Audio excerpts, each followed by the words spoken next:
But thank you very much for inviting me here to speak. In all honesty, it's a little daunting to be asked to speak on the subject of sustainability and humanitarianism to an audience like this. RedR has embodied so many of the qualities and values underpinning the future of this area for so long. So as brief background, the Royal Academy of Engineering, we were founded in 1976 with the UK's National Academy of Engineering, bringing together the most successful and talented engineers from across the profession, our fellows, to advance and promote excellence in engineering for the benefit of society. And crucially, we may be a UK organisation, but much like yourselves, we have a global outlook. As you know, engineering research, practice, markets rely on transnational flow of goods, sometimes too transnational perhaps, services, knowledge and people, and engineers have essential roles to play in addressing the world's most pressing challenges: climate change, global poverty, international security. The Sustainable Development Goals are the blueprint to achieve a better, more sustainable future for us all, and we really believe engineering makes a crucial contribution to each and every goal. And so the Academy's activities engage actively with and try and support their achievement. So I have the great pleasure of heading up the Sustainable Development team at the Academy and overseeing our growing portfolio of activities mainly focused in Sub-Saharan Africa, Latin America and Southeast Asia, all focused on capacity strengthening. And I'll give a brief overview of those and our thoughts on sustainability beyond the initial life cycle of our involvement. But of course, there is much to do and many, many lessons to learn. So our overarching aim is to advance engineering's contribution to a safer, healthier, more prosperous world for people in developing countries and emerging economies tackling the global challenges of our time. And we do this in three main ways, one of which Andrew has already just touched on in terms of innovation and entrepreneurship. So over the last 5 years, we've been providing training, mentoring, access to networks, and sometimes seed funding to more than 1,000 engineers and engineering innovators from 27 developing countries and emerging economies. And between them, they've to date raised more than $90 million in follow-on funding. So our focus is on supporting individuals with businesses that are mitigating or have the potential to mitigate challenges they are experiencing in their local communities. So we're providing access to skills to them to make that endeavour profitable and self-sustaining, providing employment and access to much needed resources and thinking in a long-term way. So this focus on profitability, even for businesses that operate in a not-for-profit way and with a not-for-profit model, is the crucial element for us is ensuring impact that goes long beyond our involvement. One example, a gentleman who won an Africa Prize for Engineering Innovation, one of our programs of support, Arthur Zhang in Cameroon, developed something called the CardioPad. So with a population of about 24 million people across the country, there are 50 cardiologists. So if you don't live in the capital city, you have absolutely no chance of having access to that. With moderately simple tech, it looks a little bit like an iPad, but something he's built himself. ECG readings can be given by any health practitioner in any region. That reading is then sent to one of these 50 cardiologists who simply give a thumbs up, all looks good, or a come and see me. And all of a sudden, through very simple technology really, access to heart health care can be given to people across the country. He has also set up labs to manufacture that in country. He has two versions, one for rich people that get brand new parts, and one for those less rich who get second-hand parts to try and make sure that he's both providing employment as well as the heart health care as well. So for us, he already had the idea and it's simply giving him a platform and networks, opportunity, access to funding to be able to make that a really successful endeavour. I know that in a humanitarian setting, working with for-profit actors can be controversial because often there's very different priorities and motivations for their involvement. But as I'm sure you all know and have much more experience than I do, when successful, this really can be the transformative element in terms of sustainability. The other factor we consider crucial here is working to support entrepreneurs who've already identified a need. It's not a challenge-based activity. They already have the idea, the tech, the thought, the prototype. They already have this solution of sorts prior to our involvement. So we can be sure we're not creating a dependent cycle of activity following funding rather than the other way around. Our second main area of capacity strengthening is focused on engineering institutions in Africa. Not the most exciting topic, perhaps, and certainly one of our hardest to fundraise for, but so important from our perspective. We provide grant funding on a competitive basis to proposals from engineering universities and professional bodies on the continent to support them strengthen the leadership role they can play nationally. In training high-quality skilled graduates, in ensuring safety and sustainability across national development plans. To date, we've awarded more than 100 universities across the continent. We've made 33 awards to professional bodies for their proposals, championing anything from diversity in engineering, galvanizing professional accreditation of degrees, and ultimately providing value for their members in terms of CPD and course provision, much more besides.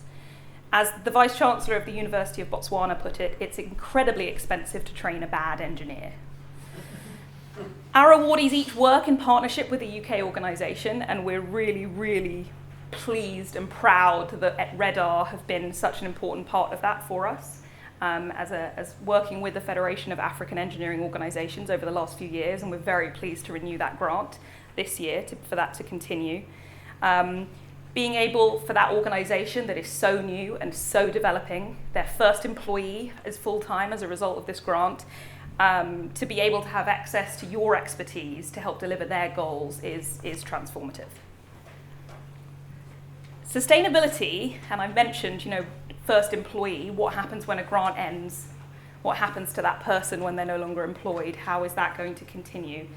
Is a really big area of concern for these particular activities that I'm talking about. The sustaining funding models that would operate for a professional body or a university here and globally just aren't available, and they're not freely available across the continent mostly. So as a result, our aim is to act as a catalyst, to provide initial grant funding to allow our awardees to showcase the need, the impact, and create the case for why the support and investment is so crucial for them and why engineering and professional bodies is so important for sustainable development. For the professional bodies that we support, we hope that by providing that initial support to deliver value to their members, they can give them a reason to pay their fees and hopefully, in the long term, become self-sustaining. Though in truth, we're slightly too soon to tell how successful this is going to be, so it's a big area of focus.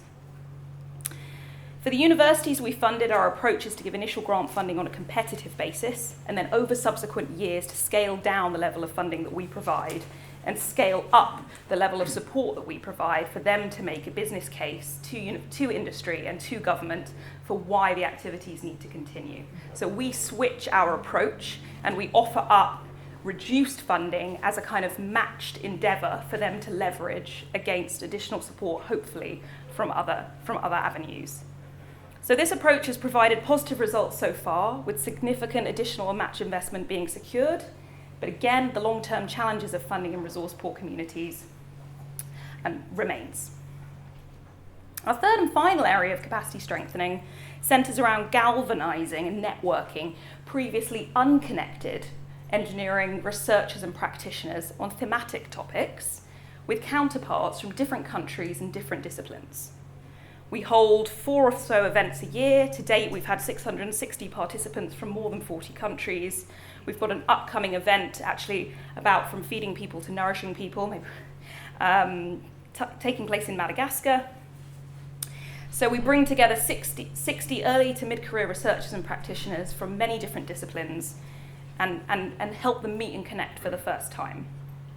So to galvanise those partnerships, so it's not just an event and opportunity to create some carbon with some flights. We hold closed calls for small seed funding awards that come as a result of these new partnerships of just £20,000 or £30,000 to test new ideas, new projects, new collaborations. As one awardee put it after event, I feel like I finally found my tribe. I've been working in isolation on this topic. I know other engineers in my department, but I wasn't aware that somebody in Nepal from a completely different industry to me was doing something that was so connected and had so much potential to be connected. And by getting them early stage, when they're still really excited and £20,000 to £30,000 is worth it to go to an event or similar, these future leaders, we are hoping and really hoping that we can inspire in them new networks and new opportunities, a new level of importance for the role of having partnerships and working with actors from different settings, different economies, from the settings in which you're planning your research to be embedded.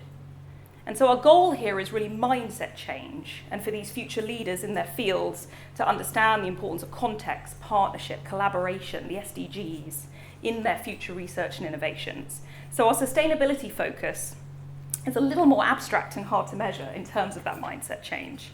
But in more concrete terms, we also signpost them. We actively signpost the successful collaborations to larger funding streams from other organisations to try and help them take them to a new level.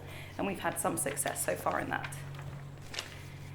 So our activities to date have helped us to build this global community of engineers, a diverse range of collaborators from across sectors and disciplines. And our capacity strengthening programs showcase how engineers can work together to improve the profession and how they might work together in the future to address broader challenges. By working with others and using evidence to identify missions, adopting systems thinking approaches, we hope to help produce the framework whereby engineers and innovators can contribute to tackling some of the most pressing problems the world faces. We're currently rolling out a series of initiatives with the Lloyd's Register Foundation focused on global safety challenges and hope to explore themes such as water management, industrial efficiency, renewable energies. And another focus for the Academy is ensuring that the profession has a diverse range of trained people participating in it, with the right mindsets and adaptable skill sets necessary to thrive in an era of accelerating technological change, as well as starving the sector of much needed skills. The proven intrinsic value and diversity of ideas and opinions for improving performance outcomes has a large and growing evidence base. Given the pivotal role engineering plays in building the technologies and structures around us, having a diversity of voices inputting into that design is of course important. We aim to facilitate strategic lesson sharing, support local initiatives to advance diversity globally, such as through the adoption and adaptation of our diversity framework toolkit and many other things besides. Local diversity challenges, of course, differ in each national context, and so they differ substantially, and we seek to work in collaboration at all times with local experts to ensure we do the utmost to ensure our initiatives are appropriately targeted.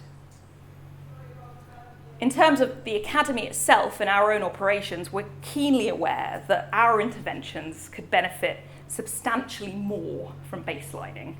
While our individual grants and fellowships are well monitored and documented, due to the breadth of activity we undertake, it can be really difficult to assess and quantify the broader level impact, which is of course an area where more mainstream development actors absolutely excel. So there's a tremendous amount we can learn on that.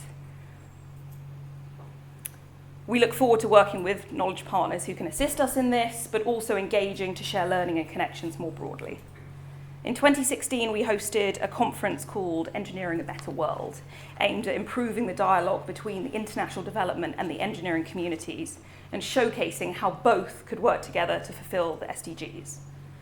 After a positive reception, we hope to keep building that evidence base, ongoing work in this area, convening and mobilizing actors to dialogue, but in time hope also to leverage funding and support collaborations which focus and particularly focus on engineering expertise and the use of it to proactively address development challenges globally. Thank you very much.